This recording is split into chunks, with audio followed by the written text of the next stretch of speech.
Okay. So, kamusta po mga ka-Streetwise? Ako po si Takero Miyamoto at welcome po sa aking munting channel.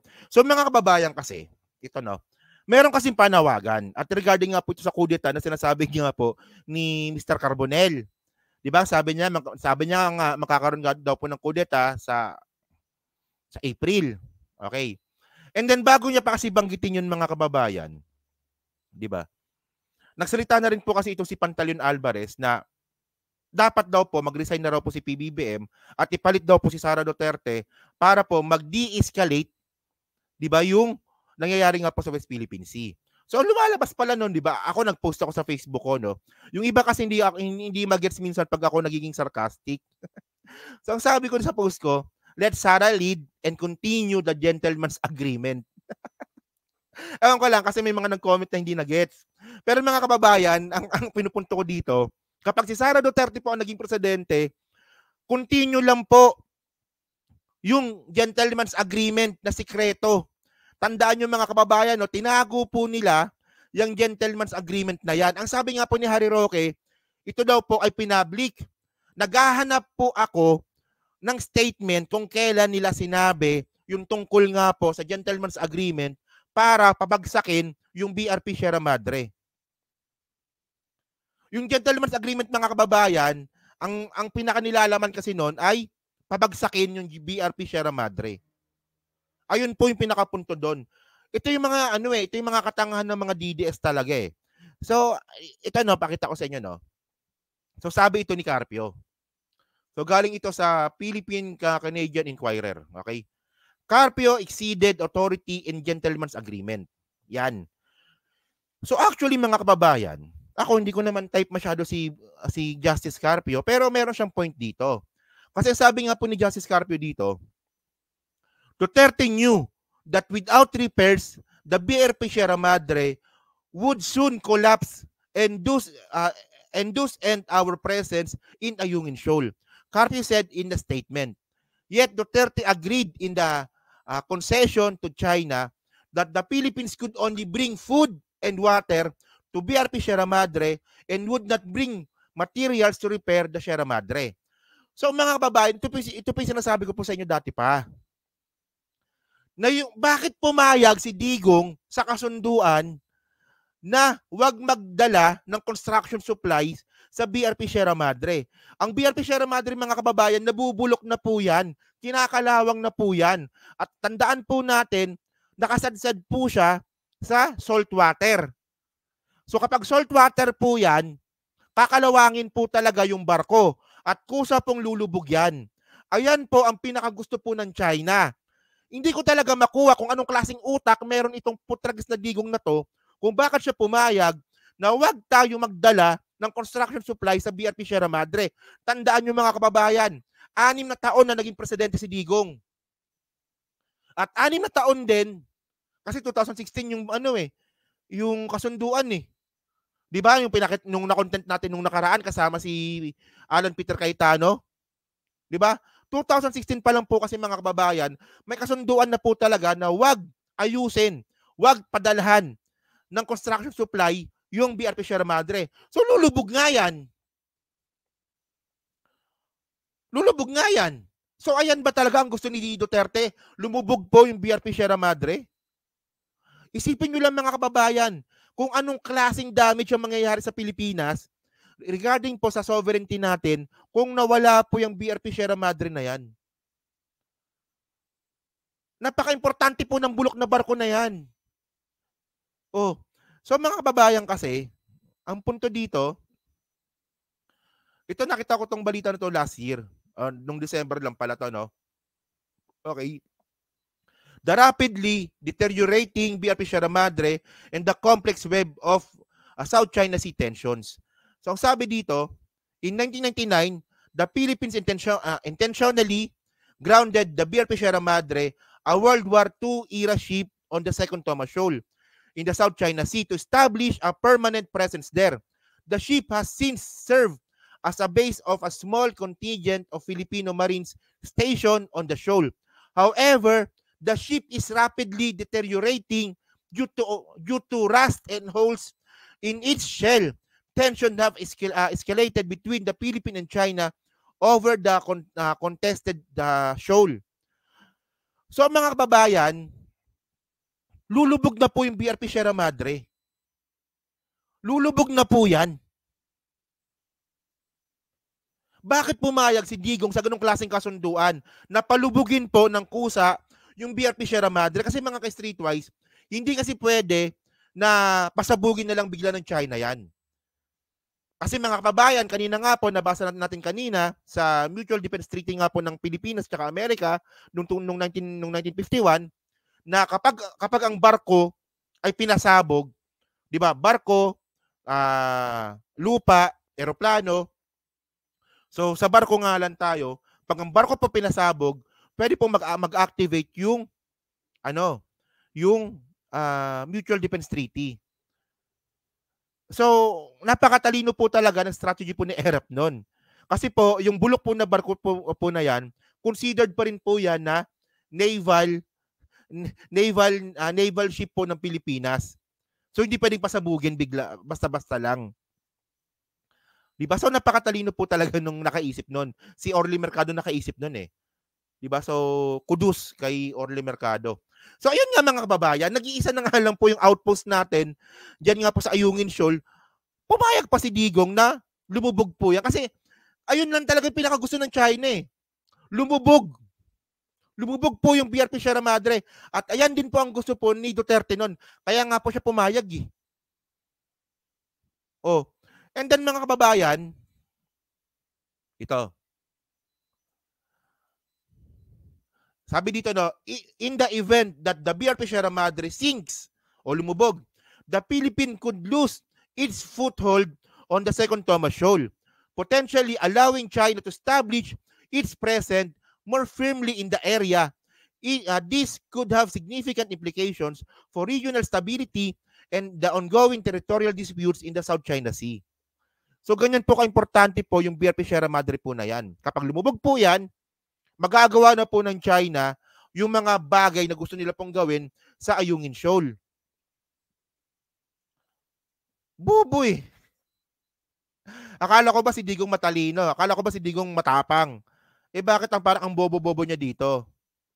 So, 'di ba, kung i-analyze lang po natin, ang lumalabas dito, pinayagan po talaga ni Digong na sakupin tayo ng China.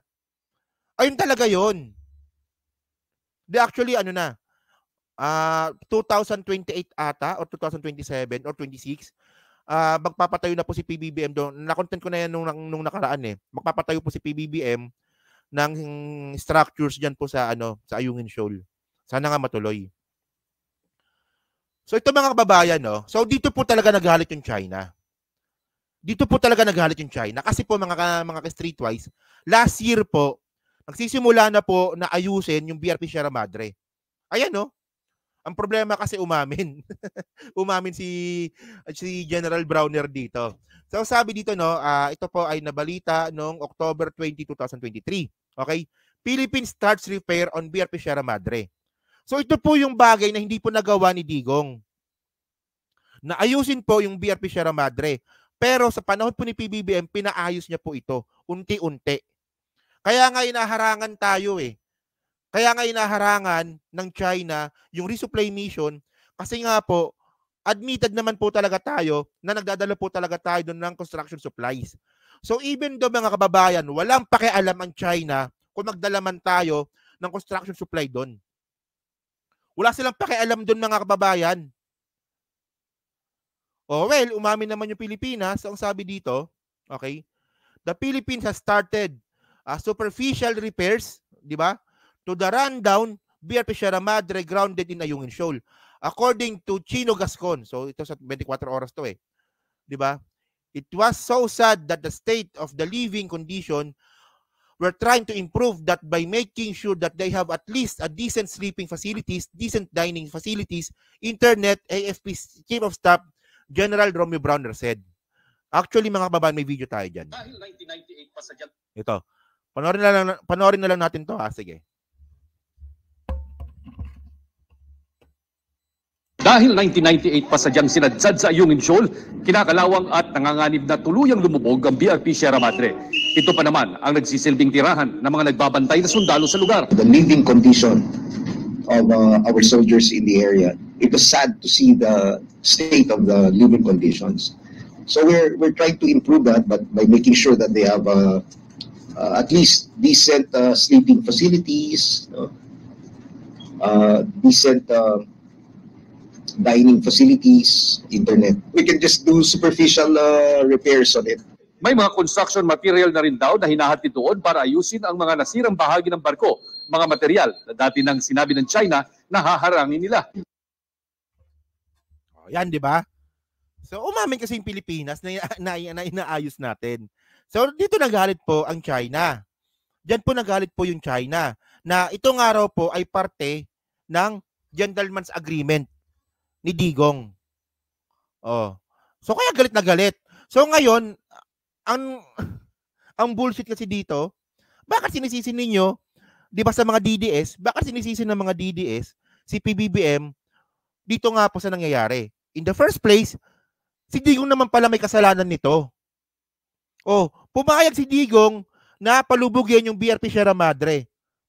So ngayon, syempre, napaka-common sense naman na bilang isang Pilipino, ayaw natin mangyari yon.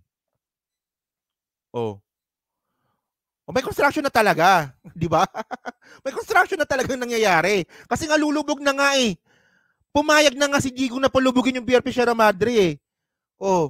So ngayon, ang ginawa ni PBBM, lulubog na pala, di ayusin natin.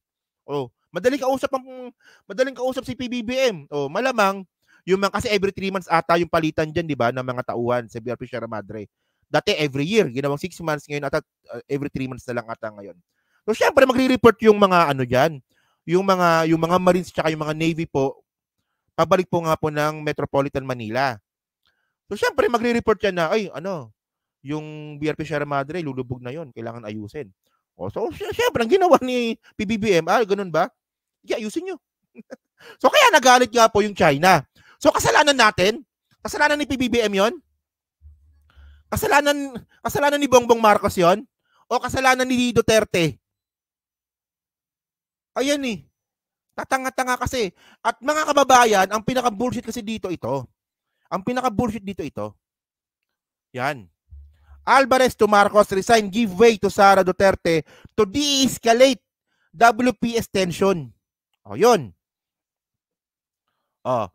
So, para ma-de-escalate yung tension, ang gusto ng mga DDS, especially nga po ni Alvarez, si Sara na, yung maging presidente. Mag-resign si PBBM, si Sara maging presidente para ipagpatuloy yung gentleman's agreement. ayun ang punto doon eh. 'Di ba? Ayun ang pinakapunto doon. Oh, si Sara maging presidente, mag-resign si PBBM para yung gentleman's agreement matuloy. Mag-continue. Oh. Mga kababayan, ito dapat yung mga sinasagot ng mga DDS. 'Di ba? Pero kapag pinapanood mo po yung mga DDS, hindi nila masagot yung mga ganyang klase mga bagay. Kasi nga po, mga kulto nga po sila. Especially nga po si Badong, si Banatbay, at saka yung Kokoy. Tanga-tanga talaga nun, no? Natatangahan talaga ako sa mga yan, no? Nasabi dito, no?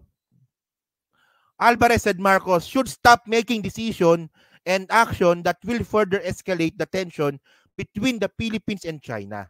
Sabi ni Alvarez yan. So para mag-de-escalate, so ang tanong dito mga kababayan, worth it ba yon? Worth it ba yon? Worth it ba yon na wag natin ayusin yung BRP Sierra Madre para hindi po magkagulo? Kasi ayan ang narrative ng mga DDS eh. Wag ayusin yung BRP Sierra Madre para hindi magkagulo. Pero, worth it ba yon?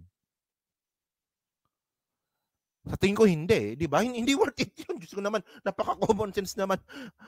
Kapag DDS yung tinanong ninyo, importante wag magkagulo. Importante wag magkagera. Diyos ko, ito lang no. Medyo ma-out of topic ako dito eh. Alam na po kasi ng China kung gaano kayaman yung Ayungin Shoal. Alam na po ng China yan kasi 2 beses na po tayo nagkaroon ng joint exploration po sa Ayungin Shoal. 2 beses na. Una po yung JMSU nga po ni Gloria at nung pangalawa nga po nung kay Duterte. So alam na alam po ng China kung saan po merong yamang dagat at kahit nga po yung mga natural gas, alam na alam po ng China kung saan yan. So mas malaking damage po sa Pilipinas kung hindi po natin makukuha or ma-exploit yung yaman dagat na meron po yung West Philippine Sea. Diba? So ayun nga yung sinasabi natin dito mga kababayan, na sana naman, konting gamit naman ng utak. Huwag kasi puro kakultuhan yung mga, di ba, huwag kakultuhan yung ideology ninyo, mga DDS kayo. Hindi ko talaga makuha talaga eh. Di ba? Kung para ba talaga sa Pilipinas itong mga buwakan ng inang mga DDS na to, or para lang talaga sila kay Digong. Ang gusto lang kasi ng mga DDS, pumalpak si PBBM para lang mapatunayan na tama si Duterte. Ayun lang talaga yung pinaka-bullshit doon. Kasi mga kababayan, kapag si PBBM naman pumalpak, sasabihin ko naman po sa inyo eh, babatikos din po ako eh. Pero ang gusto talaga ng DDS, pumalpak si PBBM para mapatunayan lang nila na tama sila. Tanga-tanga. Tanga-tanga talaga. Ewan ko ba, kaya nga minsan kasi may mga nagpapasa sa akin ng video sa Facebook na, oy, Takero, panoorin mo to, ang tanga-tanga oh. Ako naman si tanga din, pinapanood ko. Nabibisitan talaga ako, putang tatanga naman ang mga to, sabi ko ganyan. Diyos ko, kulto talaga, kulto.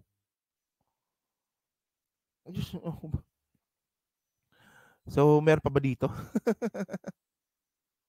So, yun mga kababayan, no? So, dyan po sa, ilan na ba tayo? Sa 1,700 po na nanonood. So, ano masabi nyo nga po dito na sa ginagawa nga po ni PBBM na inaayos na po pala talaga yung BRP Sierra Madre. At ano masabi nyo nga rin po dito na magdi-de-escalate lang daw po talaga yung kaguluhan sa China, sa West Philippine Sea, kapag si Sara Duterte po talaga yung magiging presidente. Sabi ng mga DDS yan. Sabi ni Alvarez yan. Yun. So, pa-comment lang po sa baba. Binabasa ko po lahat yan. No? Adyan po sa 1,697 po na nanonood. So, sa hindi pa po nakakapag-like, palike na lang po ng video po na to para din po makatulong po sa content po na to. So, yun mga kababayan, no?